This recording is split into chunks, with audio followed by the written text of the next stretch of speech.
Rod দিয়ে বাড়ি দিছি, এমনি এসে পড়ে গেছে। স্বামীকে হত্যার পর মরদেহ টুকরো টুকরো করে বিভিন্ন স্থানে লুকানোর মতো চাঞ্চল্যকর অভিযোগ উঠেছে স্ত্রীর বিরুদ্ধে। হাত ও পা কেটে ফেলেছিলেন পদ্মা নদীতে, মাংস রেখেছিলেন ফ্রিজে। ঘটনাটি নিয়ে জেলা জুড়ে সৃষ্টি হয়েছে ব্যাপক চাঞ্চল্য। অভিযুক্ত স্ত্রীকে আটক করেছে পুলিশ। লোমহর্ষক ঘটনাটি ঘটেছে শরীয়তপুর সদর উপজেলার চন্দ্রপুর এলাকায়।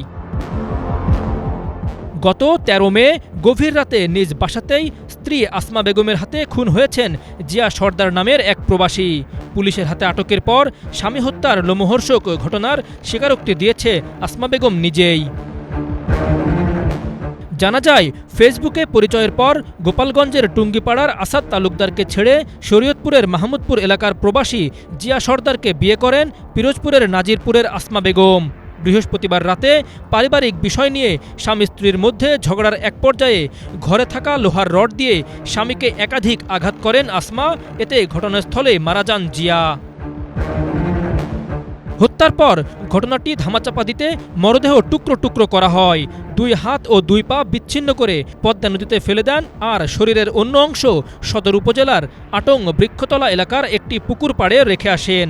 এতেই শেষ নয়, শুক্রবার বিকেলে মরদেহের মাংস আলাদা করে বস্তায় ভরে ফ্রিজে লুকানোর চেষ্টাও করেন অভিযুক্ত আসমা বেগম। ও হচ্ছে আমার বড় ভাই, ও বিদেশে থাকতো, তো বিদেশ থেকে আসছে। ও হয়তো এখন যে ওয়াইফ ওরে হয়তো বা কি রিলেশনশিপ করে বিয়ে করছে। দেন ও আসার পরে হয়তো ওরে নিয়ে আলাদা একটা রুমে থাকতো, আমার ভাড়া নিয়ে থাকতো। আমি আধা ঘন্টা আগে নিউজ পেলাম যে ওরে মাইরা ফেলাইছে, মাইরা ড্রামে ভরে এখানে এসে ফেলাই দিছে। দেন এখন ঘটনাস্থলে এসে দেখলাম যে অবস্থা। আসামি তো শুনলাম কি বলি পড়ছে, এখন ওনাদের হেফাজত আছে, পুলিশ হেফাজত আছে। পুলিশের আমি যতটুকু পারলাম তাদের সাথে আলোচনা করলাম, ওনারা বললে আসামি আমাদের হেফাজত আছে। এখন আইনগতভাবে আমরা চাইডার সর্বোচ্চ একটা বিচার চাচ্ছি। পরে দুর্গন্ধ ও সন্দেহজনক আচরণ দেখে স্থানীয়রা জাতীয় জরুরি সেবা 999-এ কল দিলে ঘটনাস্থলে পৌঁছে পুলিশ আসমাকে আটক করে। পুলিশের জিজ্ঞাসাবাদে হত্যার কথা স্বীকার করেন তিনি। তার দেওয়া তথ্যের ভিত্তিতে মরদেহের বিভিন্ন অংশ উদ্ধার করা হয়। এ ঘটনায় ক্ষোভ ও বিচার দাবি জানিয়েছেন নিহতের পরিবার ও স্থানীয়রা। যারা হত্যা করছে আমি এগো বিচার চাই। হ্যাঁ, আমি এগো বিচার চাই। কি অপরাধ আমার ছেলেরা হত্যা করলো?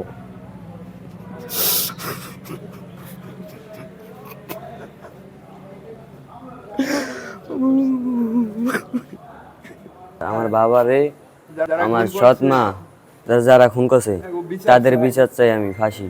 এমন নৃশংস হত্যাকাণ্ডের ঘটনা নিজের মুখেই স্বীকার করেন অভিযুক্ত আসমা। ঝগড়া করছি তাই বলে আমার মারতে আইছে। পরে বাড়ি 2-3টা দিয়েছি, দেওয়ার পরে মারা গেছে, বুঝছেন। পাশে বসে আর সারা কাঁদছি, বুঝছেন। আমি কি করলাম? আমাদের মারতো, আমি মেরে দিতাম। কি করলাম? 2 জনে হাতাহাতি করতে গেছে। এই গরবের পাশে একটা রড ছিল, সে রড দিয়ে বাড়ি দিছি, এমনি এসে পড়ে গেছে। আমি বুঝতে পারি না যে এত দ্রুত লাগে যাবে। ভাই, আমি একটা পিঁপড়েরও মারি নাই, আর এখন আমি কেমনে কি করলাম আমি নিজেই জানি না। এখন পর্যন্ত কারোর সাথে ঝগড়াও করি নাই, কেউ মারিও নাই, নিজে না খাইও মানুষকে খাওয়াইছি। শয়তানের বাজিতে যাতেও আমার ভাগ্যে আছে, তাই হয়ে গেছে। পুলিশ বলছে, ঘটনার সঙ্গে অন্য কেউ জড়িত আছে কিনা সেটিও খতিয়ে দেখা হচ্ছে। মরদেহের উদ্ধার হওয়া অংশগুলো ময়নাতদন্তের জন্য পাঠানো হয়েছে।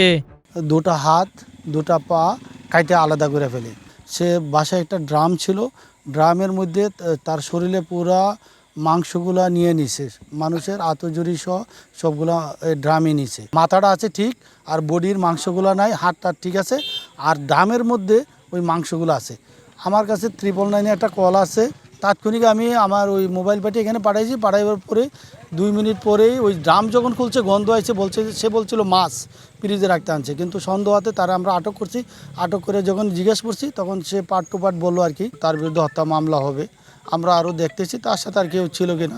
স্বামীকে হত্যার পর মরদেহ খণ্ডিত করে বিভিন্ন স্থানে লুকানোর এই ভয়াবহ ঘটনায় এলাকা জুড়ে নেমে এসেছে চাঞ্চল্য, বিরাজ করছে আতঙ্ক।